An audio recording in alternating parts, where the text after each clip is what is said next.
দেখো আমরা আজকে আবার সকালবেলার রান্না নিয়ে চলে এসেছি।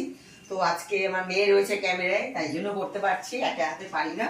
এই দেখো এটা হচ্ছে চিকেন। দেখো ম্যারিনেট করে রেখেছি, সব টক দই, পেঁয়াজ, আদা, রসুন, সাদা তিলও এর মধ্যে রয়েছে, আর আমার স্পেশাল মশলা তো রয়েছেই। সব কিছু মিলিয়ে এইবার দেখো একটুখানি তোমাদের সঙ্গে শেয়ার করি। আমি তো করাতে পারি না, এক হাতে হয় না। এই দেখো ম্যারিনেটের মাংসটা আস্তে আস্তে দিয়ে দিচ্ছি।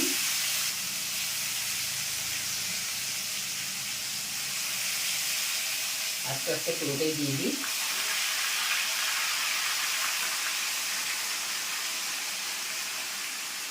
আশা করি ভীষণই ভালো হবে খেতে। তোমাদের সঙ্গে তো দেখাতে পাচ্ছি, খাওয়াতে পাচ্ছি না, একদিন সব বন্ধুরা আমার বাড়ি চলে এসো, তাহলে আমার স্পেশাল ডিশ মাংস তোমাদের খাওয়াবো। মা কিন্তু দারুণ মাংস করে, রান্না এটা বলতেই হবে। আগের দিনও করেছিল, খুব ভালো হয়েছিল। তবুও বন্ধুরা ভাবতে পারে যে মেয়ে তো মার প্রশংসা করবেই, আবার না খেলে কি করে বোঝা যাবে। তাই আজকে আমি তোমাদের সঙ্গে কিছুটা শেয়ার করি যে কিভাবে এই মাংসটা রান্না করছি। এর মধ্যে টক দইও আছে, টমেটোও আছে আজকে, কারণ আমার মেয়ে জামাই বাড়িটা টমেটো বেশি ফেভার করে, যার জন্য টমেটো, অন্য সময় তো টমেটো দিই না, শুধু আজকে সবই দিয়েছি। এই দেখো আলু ভেজে রেখেছি, এই যে।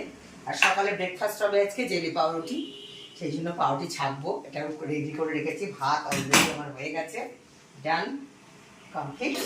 তাহলে এখনকার মধ্যে রাখি বন্ধুরা, টাটা, আবার ভালো লাগবে।